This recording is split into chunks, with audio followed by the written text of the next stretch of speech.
Dalam kesempatan ini saya akan membahas tentang kewajiban sholat berjamaah di masjid. Karena kalau kita lihat fenomena yang ada ketika kita mengalami musibah, bencana yang ada, wabah ini banyak sekali masjid yang sepi.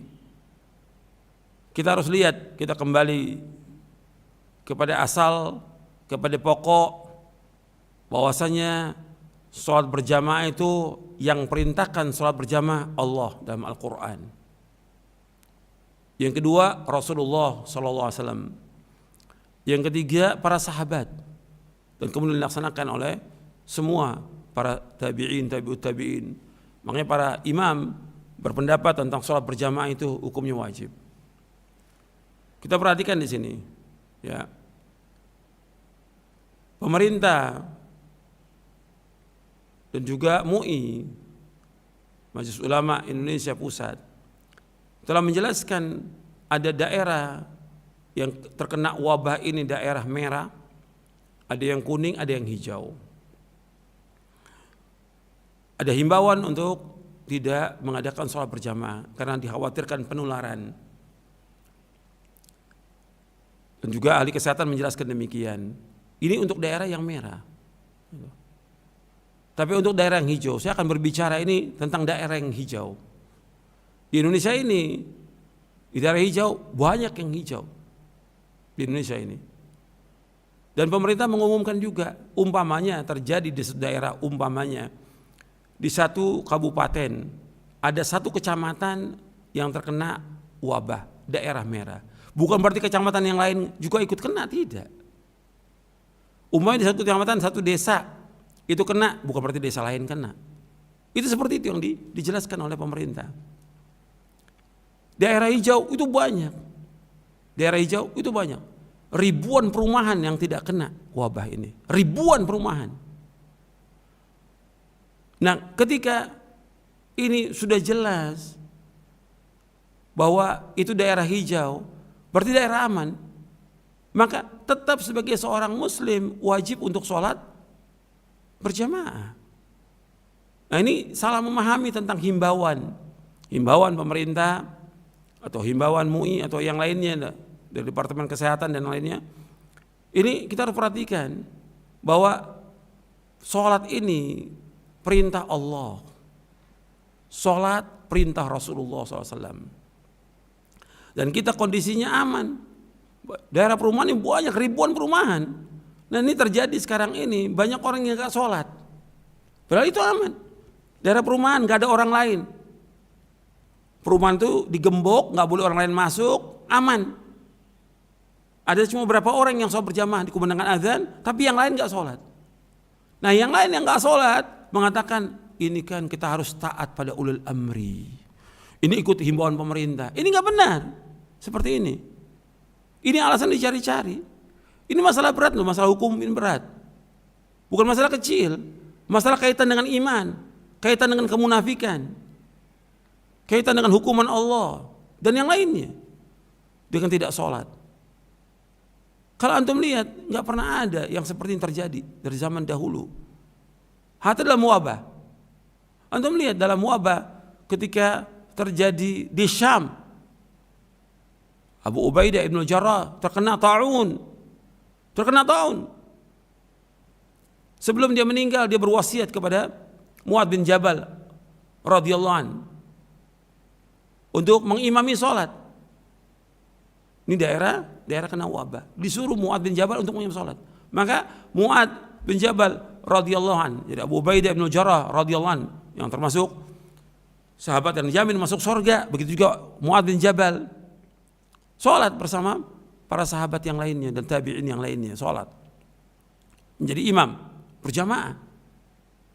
Kemudian setelah itu memberikan wasiat Mu'adz, ya ayuhan nas, tubu ilallahi min dzunubikum, tubu taubatan nasuha, wahai manusia, taubatlah kalian kepada Allah dari dosa-dosa kalian, taubat dengan taubat nasuh, taubat yang ikhlas, taubat yang jujur, suruh taubat. Ini disebutkan dalam kitab Mustadrak Al-Hakim di juz yang ketiga di bab Ma'rifatus Sahabah. Dan juga dalam sejarah disebutkan, kemudian kitab-kitab tarikh yang seperti ini. Ini kondisi wabah. Begitu juga Al-Hafidz Ibnu Hajar Al-Asqalani di dalam kitabnya Badlul Ma'un fi Fadli Ta'un, beliau juga menjelaskan ketika terjadi wabah itu banyak yang meninggal. Wabah ta'un lebih besar daripada corona. Cepat sekali penularannya, dengan angin itu cepat sekali penularannya. Dan orang langsung merah, keluar nanah, jantung berdebar, meninggal. Dan itu bukan satu, puluhan ribu yang mati. Puluhan ribu. Tapi Al-Hafidz menjelaskan bahwa ketika terjadi di satu tempat itu wabah, orang kemudian berbondong-bondong datang ke masjid. Mereka buang khamar, mereka tinggalkan musik, mereka berundung. Artinya masjid tempat untuk berlindung, bertaubat. Dan terjadi pada zaman yang lain juga demikian. Kan itu terjadinya wabah nggak setiap tahun. Kadang-kadang 10 tahun, 20 tahun sekali, kadang 100 tahun baru terjadi wabah itu. Itu diceritakan oleh Al-Hafidz. Jadi ikhwan fillah, azakumullah. Ini kita bicara bukan daerah tempat wabah ini. Saya bicara daerah hijau. Jadi harus jelas ini bahwa himbauan pemerintah itu untuk tidak sholat berkaitan dengan daerah merah. Kalau untuk hijau wajib kita sholat. Kembali kepada hukum asal bahwa sholat itu wajib. Allah berfirman dalam surah Al-Baqarah di ayat 43, wa aqimus sholata wa atuz zakata warka'u ma'ar rakiin. Dirikanlah sholat, keluarkanlah zakat, dan rukulah bersama orang yang ruku. Kata Al-Hafidz Ibnu Katsir rahimahullah, dengan dasar ayat ini istadalla aktsarul ulama bihadhil ayat ala wujubi salatil jamaah. Para ulama mengambil dalil dari ayat ini tentang wajibnya salat berjamaah. Wajib. Kemudian juga Allah menyebutkan dalam surah An-Nisa di ayat 102 berkaitan dengan perang. Perang ini, ketika perang Allah sebut dalam surah An-Nisa 102, kita lihat. Itu disebutkan disuruh untuk berjamaah. Ini Nabi menghadapi musuh, Nabi SAW menghadapi musuh. Nabi SAW berjamaah. Yang tentunya berbeda tentang kaifiat sholatnya. Nabi jadi imam, sebagian sahabat ikut, kemudian setelah itu mundur, misalnya masing-masing datang lagi yang baru. Artinya tetap dikerjakan dengan sholat berjamaah dalam perang. Dalam perang. Jadi masalah sholat berjamaah ini hukumnya wajib dalam Islam. Wajib. Makanya Nabi SAW memerintahkan tentang wajibnya sholat berjamaah. Karena sebagian kaum muslimin tidak tahu tentang wajibnya sholat berjamaah. Tidak tahu. Gitu. Sebagian lagi tahu, sebagian besar kaum muslimin nggak tahu. Dan juga mereka nggak tahu dalil. Saya ambil contoh ya. Kita dulu dengan orang-orang tua dulu, orang tua ini. Itu mereka yang menganjurkan sholat berjamaah. Tapi orang tua nggak tahu dalil bagaimana sih keutamaan sholat berjamaah. Nggak pernah dijelaskan kepada anak-anaknya. Nggak pernah. Dan saya ngalami seperti itu. Dan mungkin antum juga ngalami. Orang-orang tua dulu itu tetap ngajak anaknya untuk sholat berjamaah di masjid. Bahkan kadang-kadang anaknya dipecut, dipukul untuk sholat berjamaah di masjid. Tapi nggak pernah dijelaskan. Bagaimana hukum sholat berjamaah nggak pernah dijelaskan. Sama seperti sekarang. Banyak kaum muslimin dianjurkan sholat berjamaah ke masjid, tapi nggak tahu apa hukumnya, apa resikonya, apa akibatnya kalau nggak melaksanakan sholat berjamaah. Tidak diberikan penjelasan itu. Nah, ketika kondisi seperti ini, ya udah orang pada nggak sholat lagi. Untuk membina orang sholat berjamaah di masjid bukan sehari 2 hari. Mengajak orang ke masjid sampai mereka ke masjid bukan sehari 2 hari. Bukan sepekan 2, bukan tahunan. Dan itu saya alami. Ngajak orang untuk sholat di masjid itu sampai 2 tahun, 3 tahun baru mereka mau ke masjid. Begitu ada kejadian ini, ada fatwa-fatwa yang beredar, sebaiknya sholat di rumah. Oh, udah nggak ke masjid. Ini kan berat. Nanti mulai lagi berat lagi membinanya. Ini bukan masalah kecil. Kita kembalikan mesti kepada hukum asal. Allah yang merintahkan kita untuk sholat berjamaah di masjid. Yang kedua, Rasulullah SAW. Adanya azan dikumandangkan hayya 'alas shalah, hayya 'alal falah untuk sholat berjamaah di masjid. Dan Allah menyebutkan dalam surah At-Taubah di ayat 18 bahwa yang meramaikan masjid Allah orang yang beriman. Yang beriman, Allah kaitkan dengan iman. Innama ya'muru masajidallah man amana billahi wal yawmil akhir wa aqama as-salah wa ata az-zakah wa lam yakhsha illa Allah fa asa ulaika yakunu minal muhtadin. Sesungguhnya yang meramaikan masjid Allah adalah orang-orang beriman kepada Allah dan hari akhir, mendirikan salat, mengeluarkan zakat, dan dia tidak takut melainkan hanya kepada Allah. maka mudah-mudahan mereka itu termasuk orang-orang yang mendapatkan petunjuk. Jadi bukan masalah kecil ini. Ini Allah menyaksikan dengan iman bagi siapa? Bagi orang yang meramaikan masjid untuk sholat berjamaah. Masjid didirikan dan dibangun untuk sholat berjamaah, bukan untuk yang lain. Yang pokok itu, baru nanti ada tambahan untuk menuntut ilmu dan segala macam, tapi yang pokok untuk sholat berjamaah. Maka Nabi SAW bersabda, dan keutamaan sholat berjamaah banyak keutamaannya, puluhan. Saya kalau bacakan semuanya panjang ini keutamaan sholat berjamaah. Beda. Sekarang antum umpamanya sholat di rumah, kan keutamaan sholat berjamaah kata Nabi, sholatul jamaati afdalu min sholatil fardhi bi 27 darajah. Sholat berjamaah itu lebih utama daripada sholat sendiri 27 derajat. 27. Hadis ini sahih dari Bukhari dan Muslim. Sekarang saya ambil contoh, kalau ada perusahaan ini ya memberikan gaji, kerjaannya sama. Satu perusahaan 1 juta, satu perusahaan 27 juta. Pilih yang mana? Pakai akal yang waras. 1 juta apa 27 juta?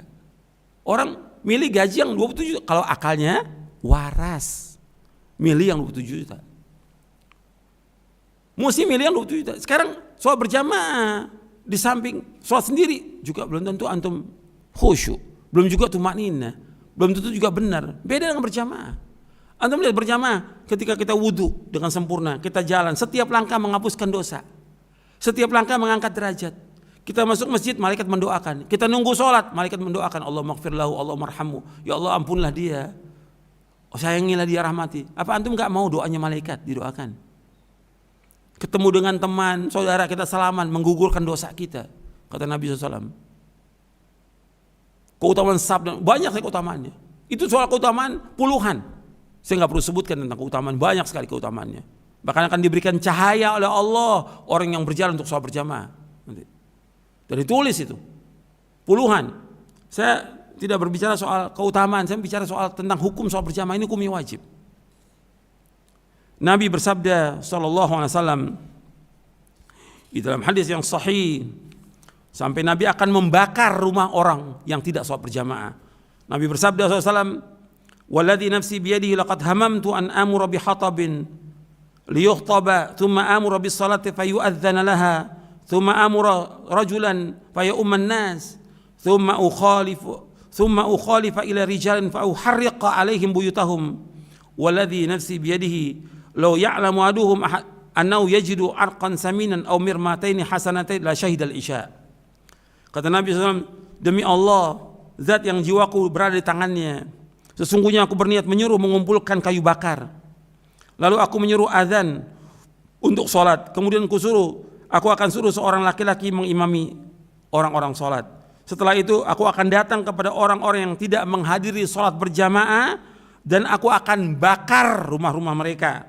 Demi Allah, zat yang jiwaku berada di tangannya, seandainya seorang dari mereka tahu bahwa dia akan memperoleh daging yang gemuk, 2 kaki hewan yang berkuku belah, yang gemuk, niscaya mereka akan mendatangi sholat isya.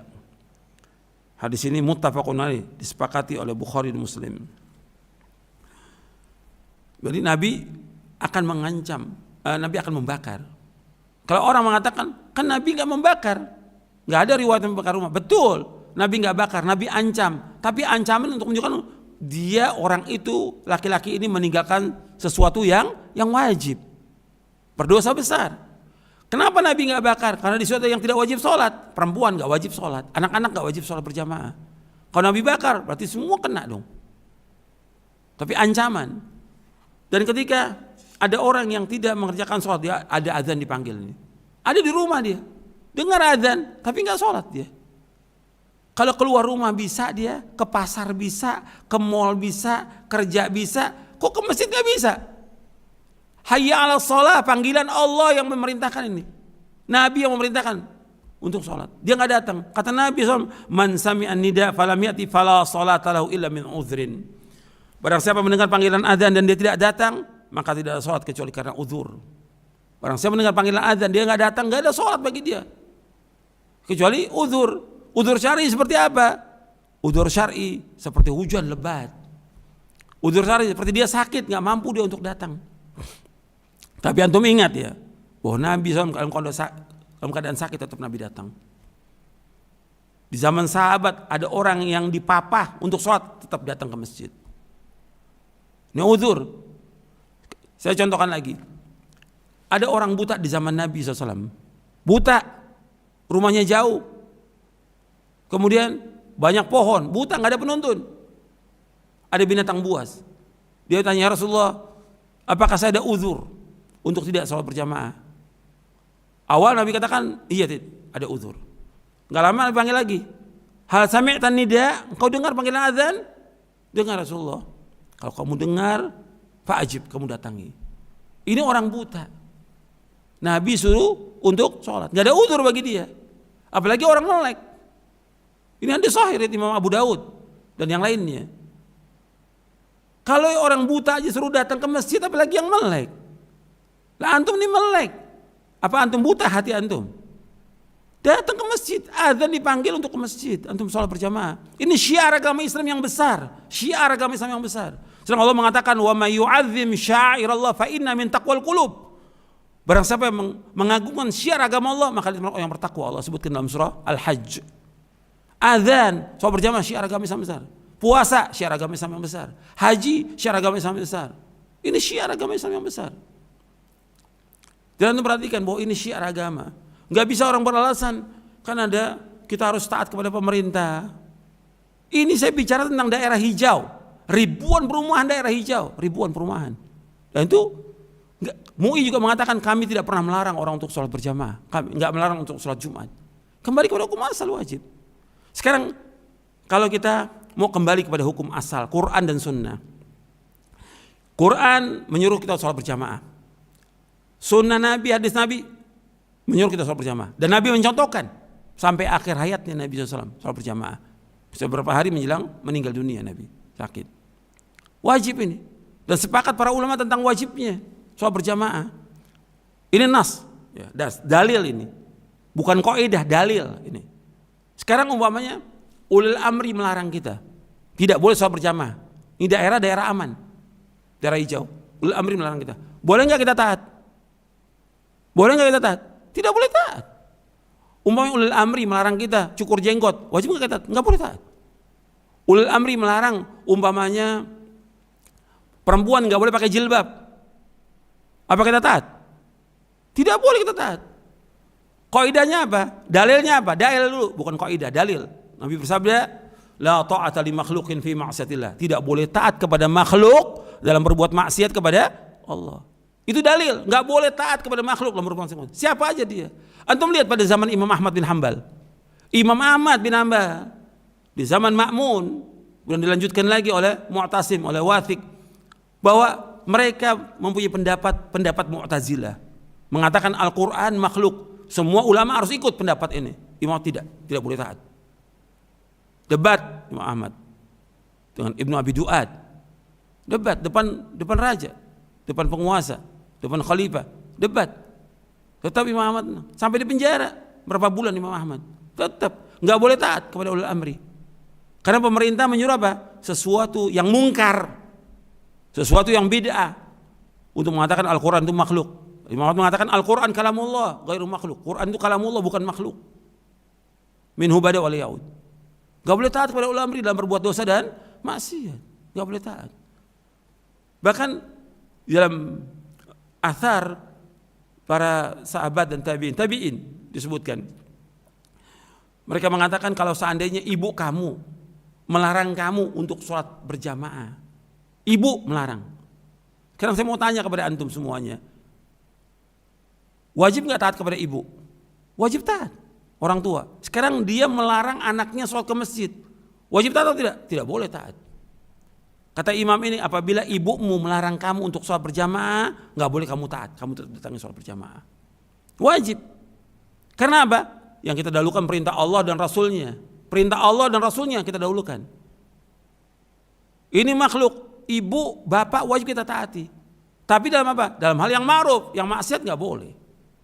Kalau pemerintah melarang atau ulama melarang nggak boleh sholat di masjid, nggak boleh kita taat. Ini kita bicara daerah yang aman. Gitu. Kecuali tempat itu banyak orang mati karena corona, di tempat itu daerah merah, nggak boleh. Kan nggak boleh kita membinasakan diri kita. Wala tulqu biaidikum ila tahluka, enggak boleh kita mencampakkan diri dalam kebinasaan. Jadi ketika saya bicara soal seperti ini bicara soal agama. Soal agama, masalah besar. Saya harus berbicara sebagai seorang dai, harus berbicara tentang masalah ini. Jangan kemudian kita katakan dalam masalah ini kita harus taat pada ulul amri, kita ikut himbauan. Antum nih sudah jelas, antum nih malas, nggak mau sholat di masjid. Memang asalnya juga malas. Gitu. Tapi kan beralasan dengan perkataan ulul amri, ulama. Kalau kita mau teliti lagi dari perbuatan mereka, banyak yang mereka langgar. Dari perintah ulul amri banyak, saya nggak perlu sebut satu persatu. Tapi kalau giliran sholat kok ulul amri. Dan sekarang saya ajak berpikir lagi. Ini bagi yang waras ini, pakai akal yang waras. Sekarang kenapa yang jadi sasaran itu masjid? Kenapa? Seolah-olah tempat wabah itu corona penularannya di masjid. Apa antum nggak berdosa di depan Allah pada hari kiamat? Menjauhkan orang dari masjid, menjauhkan orang dari ibadah kepada Allah yang merupakan kewajiban yang Allah wajibkan dalam Al-Quran dan diwajibkan oleh Rasulullah SAW. Kenapa? Kok masjid tempat penularan? Kok nggak di pasar? Pasar tradisional masih banyak orang tiap hari ke pasar. Mall, tempat kerja dan yang lain masih banyak orang kerja. Orang yang tugas, yang tiap hari dia interaksi dengan teman-temannya. Kok nggak dikatakan bahwa jangan dekat, jangan rapat, jangan segala macam? Kok masjid? Sehingga banyak orang-orang yang tadinya ke masjid nggak ke masjid. Nggak ada sakit, nggak ada hujan, nggak ada uzur bagi dia. Dosa besar. Makanya disebutkan di dalam hadis Ibnu Mas'ud radhiyallahu an. Antum perhatikan, hati-hati. Karena ini mengajak orang untuk tidak sholat berjamaah di masjid bukan masalah kecil, masalah besar. Fatwa antum akan ditanya di hadapan Allah pada hari kiamat nanti. Fatwa antum akan ditanya oleh Allah. Ini kita setiap negara berbeda ya. Setiap negara berbeda, punya kebijaksanaan masing-masing negara itu. Ini hanya imbauan. Nggak ada, MUI mengatakan kita nggak pernah melarang orang sholat di masjid berjamaah. Kembali kepada hukum asal wajibnya. Orang meninggalkan sholat berjamaah di masjid bukan masalah kecil, masalah kemunafikan, nifak. Saya bacakan hadisnya. Penjelasan Abdullah bin Mas'ud radhiyallahu an. Abdullah bin Mas'ud berkata radhiyallahu an, "Man sarrahu ayyalqallaha ghadan musliman falyuhafidh ala haula'i shalawat haitsu yunada bihin.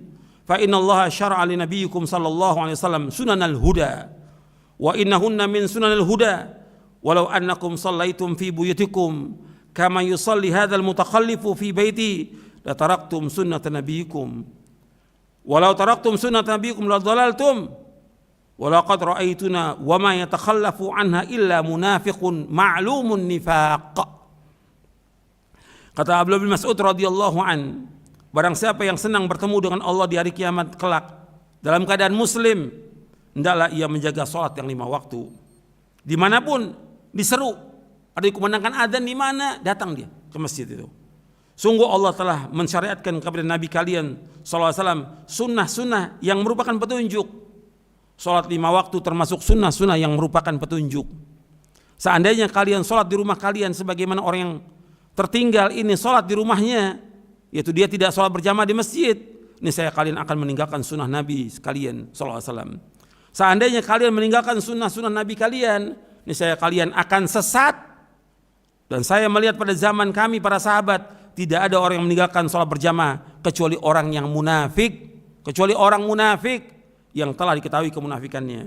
Hadis sahih diriwayatkan oleh Muslim. Athar ini sahih diriwayatkan oleh Muslim dalam Kitabul Masajid wa Mawadhi'is Shalah bab salatul jamaah min sunanil huda, dan juga diriwayatkan oleh Imam Abu Daud dan Nasa'i. Antum perhatikan di sini. Ibnu Mas'ud radhiyallahu an, seorang sahabat yang mulia dijamin dengan surga. Beliau mengatakan, "Walaqad ra'aituna wa ma yatakhallafu 'anis salati illa munafiqun qad ulima nifaquhu." Dan saya tidak melihat pada zaman kami, zaman para sahabat radhiyallahu ajma'in, tidak ada yang meninggalkan salat berjamaah kecuali orang munafik yang telah diketahui kemunafikannya. Hadis sahih riwayat Muslim. Jadi orang yang meninggalkan salat berjamaah dikatakan oleh sahabat munafik. Bukan saya yang mengatakan, bukan ulama, sahabat yang mengatakan.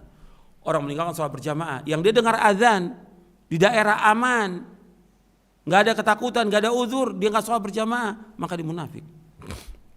Jadi ini bukan masalah kecil, ikhwani fiddin, azakumullah. Coba kita sadari bahwa ini kewajiban, ini syiar agama Islam yang besar. Kenapa kita harus takut? Alasan pemerintah sudah saya jawab tadi. Sekarang alasan takut, kenapa takut? Kalau antum tanya kepada dokter-dokter atau yang ahli, sebab kematian itu dengan corona paling 1%. Tapi sebab yang lain orang mati 99%. Kemungkinan orang mati, karena banyak orang yang sembuh. Yang kena wabah ini sembuh banyak, ribuan yang sembuh. Tapi orang mati itu paling 1 sebab corona. Tapi 99 sebab yang lain. Kita sholat di rumah, ini antum merasakan deh. Kenapa antum tidak sholat masjid? Antum takut mati. Masa orang beriman takut mati? Kalau mati merupakan satu kepastian. Satu kepastian. Di mana aja kita pasti mati. Hatta kita di istana yang besar. Allah menyebutkan dalam Al-Quran surah An-Nisa. Jadi mati itu akan menjumpai kalian meskipun kalian berada di istana-istana yang besar. Dan Allah juga menegur dalam surah Al-Jumu'ah orang-orang yang lari dari kematian. Kematian pasti. Tapi kenapa harus takut? Kita orang beriman. Sekarang antum mati di pasar, di rumah, di jalan, dengan di masjid. Ya lebih bagus di masjid meninggal. Tentu kita nggak mengharapkan kita mati di masjid. Kalau memang udah ajal, nggak bisa ada yang tolak. Gitu. Tapi antum harus meyakini bahwa ini soal berjamaah kewajiban. Soal tawakal, kita banyak baca doa-doa perlindungan, zikir perlindungan. Soal kematian kita serahkan pada Allah. Orang nggak akan mati kecuali kalau ajalnya sudah tiba, dan nggak akan menimpa kita bahaya kecuali apa yang Allah sudah tetapkan bagi kita. Apa yang Allah sudah tetapkan baru kita akan kena. Kalau nggak kena. Jadi harus kita yakini kepada seorang beriman, yakini. Ini penting dalam kita beragama, ini penting untuk kita pahami tentang masalah ini. Jadi antum perhatikan, kita ingin mati dalam keadaan husnul khatimah, dalam keadaan baik. Tapi laksanakan dulu kewajiban sholat ini. Fadilahnya besar, kita nggak terhalang, ini mahrum kita. Antum sholat di rumah, antum melanggar perintah Allah, melanggar perintah Rasulullah. Kemudian antum nggak ada uzur sholat di rumah. Kemudian juga dikatakan oleh Ibnu Mas'ud munafik. Kemudian juga antum nggak dapat pahala berjalan ke masjid, nggak dapat cahaya, nggak dapat doa malaikat. Antum bisa rasakan deh, sholat di rumah itu nggak mendapat ketenangan. Sekarang kita lihat ketika orang menganjurkan sholat di rumah, antum lihat ini yang orang Muslim yang nggak bisa baca Quran, 1 orang, 1000 orang, 100.000 atau jutaan. Gimana dia jadi imam berjamaah di rumah? Bagaimana jadi imam dia? Nggak bisa baca. Dan saya tahu banyak orang nggak bisa baca Quran. Gimana mau imami istrinya? Dia nggak bisa baca Quran. Suruh sholat tarawih di rumah. Betul, sholat tarawih boleh di rumah, nggak apa-apa. Baca Quran, lihat baca Quran. Baca Quran nggak bisa, gimana mau jadi imam? Antum perhatikan begini. Yang terbaik kita tetap menganjurkan orang sholat berjamaah di masjid. Bukan kita menganjurkan orang untuk ke tempat kebinasaan, bukan, di masjid. Tempat yang suci, sebaik-baik tempat di muka bumi, masjid. Jalankan sholat berjamaah ini untuk kebaikan kita, kemaslahan kita. Dan mungkin dengan kita terus berjamaah dan kaum muslimin berdoa dalam sholatnya, di antara adzan qomat berdoa, Allah akan angkat wabah ini. Allah akan angkat wabah ini. Itu harus ingat itu. Bahwa kita akan banyaknya orang ibadah kepada Allah, itu akan mengurangi wabah. Karena di zaman dulu begitu, ada wabah orang ke masjid. Ada wabah orang ke masjid, berbondong-bondong ke masjid. Bertaubat kepada Allah, minta ampun, berdoa kepada Allah, Allah akan angkat wabah ini. Tapi di rumah, ketika antum sholat di rumah, antum bisa yakin gak dia sholat pada waktunya? Dan benar atau tidak sholatnya? Belum tentu sholat pada waktunya, karena di rumah kan, gak ada yang lihat. Mungkin zuhur dikerjakan pada waktu asar, mungkin asar menjelang maghrib dikerjakannya, mungkin sholatnya dengan cepat, beda kalau berjamaah. Ini syiar Islam yang besar. Maka kesempatan ini saya ingin menyampaikan kepada seluruh kaum muslimin, muslimat, dan para dai, para ustadz. Ini saya sampaikan bahwa ini kebenaran dalil dari Quran Sunnah. Jangan dilawan dengan kaidah-kaidah fiqhiyah. Ini dalil yang memerintahkan Allah dalam Al-Quran, yang memerintahkan Nabi SAW. Dan Nabi akan bakar rumah orang-orang yang sholat berjamaah. Nabi bersabda SAW, "Walladzi nafsi biyadihi laqad hamamtu an amura bihatabin liyukhtaba thumma amura bis salati fayu'adzana laha thumma amura rajulan fayumman nas thumma ukhalifa ila rijalin fa uharriqa alaihim buyutahum walladzi nafsi biyadihi law ya'lamu aduhum annahu yajidu arqan saminan aw mirmataini hasanatain la syahidal isya." Hadis ini muttafaqun alaih, disepakati oleh Bukhari dan Muslim. Kata Nabi SAW, demi Allah, zat yang jiwaku berada di tangannya, sesungguhnya aku berniat menyuruh mengumpulkan kayu bakar. Lalu aku menyuruh azan untuk sholat. Kemudian aku akan suruh seorang laki-laki mengimami orang-orang sholat. Setelah itu aku akan datang kepada orang-orang yang tidak menghadiri sholat berjamaah, dan aku akan bakar rumah-rumah mereka. Sekarang udah berapa bulan nih ditinggalkan? Dari mulai akhir Maret sampai sekarang ditinggalkan sholat berjamaah. Padahal ini daerah hijau, perumahan ribuan perumahan daerah hijau. Ketika kita berbicara ini didengar oleh seluruh orang di Indonesia ini. Yang banyak daerah yang tidak terkena COVID ini, paling berapa desa aja. Tapi kemudian dengan fatwa sholat di rumah, mereka akan jadikan dalil itu untuk sholat di rumah. Dan ini berbahaya untuk kita. Kita akan ditanya oleh Allah di hari kiamat tentang masalah ini. Yang saya bawakan dalil dari Quran dan Sunnah, perjalanan para ulama. Kamu lihat lagi tentang wabah, untuk bisa lihat bagaimana dulu para ulama menghadapi wabah ini. Nggak ada masjid yang ditutup. Ketika terjadi riwayat-riwayat atau sejarah menyebutkan seperti yang disebutkan oleh Al-Hafidh, yang disebutkan oleh Imam Az-Zahabi dalam kitabnya Syiar Al-Alamin Nubala di juz yang ke-18, bahwa masjid ditutup. Antum lihat dong kisahnya di situ. Orang semua kelaparan, wabah, lapar mereka. Kalau udah lapar, jangankan untuk melangkah, bangunnya nggak bisa, lapar jatuh mereka. Bagaimana akan melangkah? Bagaimana akan ke masjid? Masjid sepi ya karena kondisi orang kelaparan. Beda dengan orang yang dapat makanan, dengan orang lapar. Jadi antum lihat, baca sejarah itu bukan untuk membenarkan bahwa itu menunjukkan bahwa boleh orang tidak sholat berjamaah. Antum lihat kondisinya dong. Nggak ada masjid dari zaman Nabi SAW ditutup, tidak ada masjid tutup. Kalau disebutkan bahwa Masjidil Haram ditutup, itu pintu Ka'bah yang ditutup. Nabi tetap sholat kok di antara dua rukun Yamani. Hadisnya sahih di Sahih Bukhari itu. Itu perhatikan, nggak ada masjid sepanjang sejarah ditutup. Gitu. Ini saya berbicara di daerah hijau. Ini bicara, jadi harus perhatikan ini. Dan kita gunakan iman kita, ilmu kita, akal kita yang waras, dan hati kita yang lapang untuk menerima. Kalau mau kita ada perbedaan, ya wajar perbedaan. Tapi ingat ini dalil. Harus kita ikuti dalil Quran dan Sunnah ala fahmi salaf. Kita wajib ikuti. Dan ini manfaatnya besar, dengan sholat berjamaah ini besar manfaatnya, syiar agama Islam yang besar. Yang kalau kita tegakkan, karena apa? Bahwa ini orang-orang yang bertakwa kepada Allah. Wa may yu'azzim sya'airallah fa innaha min taqwal qulub. Barang siapa yang mengagungkan, membesarkan syiar agama Allah, itu termasuk yang bertakwa kepada Allah Taala. Jadi harus kita hidupkan lagi. Ajak orang untuk ke masjid, doa kepada Allah agar dihilangkan dan dijauhkan malapetaka ini, wabah ini. Insya Allah wabah ini akan hilang. Sebentar lagi akan hilang. Dengan doanya kaum muslimin, dengan pertolongan Allah SWT akan hilang wabah ini. Sebentar lagi, nggak lama akan hilang wabah ini. Tapi ajak orang ke masjid. Ajak, berikan kabar gembira. Jangan ditakut-takuti dengan kematian, jangan. Haram hukumnya menakut-nakuti orang dengan kematian. Nabi bersabda dalam hadis yang sahih dari Imam Abu Daud, la yahillu li muslimin ayyara'u ya musliman. Enggak boleh seorang muslim menakut-nakuti muslim lain, enggak boleh. Takuti. Sekarang yang lancangnya orang ke masjid aman, enggak ada apa-apa, tenang. Yang di rumah kirim SMS, WA, nanti antum kena penyakit ini penyakit. Kok jadi begini? Berarti yang di rumah bukan tambah benar, tambah sakit jiwanya. Itu perhatikan ini. Dengan tidak sholat di masjid bukan tambah benar, tambah sakit jiwanya. Ini kenyataan, saya bicara kenyataan di masyarakat, saya bergaul dengan masyarakat. Menakut-nakuti kaum muslimin yang sholat berjamaah. Orang-orang yang gak sholat ini, yang gak ke masjid ini. Ini bala. Ini musibah agama, lebih berat daripada musibah corona ini. Mudah-mudahan yang saya sampaikan bermanfaat untuk saya dan untuk sekalian. Dan mudah-mudahan kita dapat mengamalkannya dan disampaikan semua ini dengan dalil karena Allah. Kalau kita ada berbeda, itu wajar ada perbedaan. Hatta para ulama terdahulu juga ada perbedaan.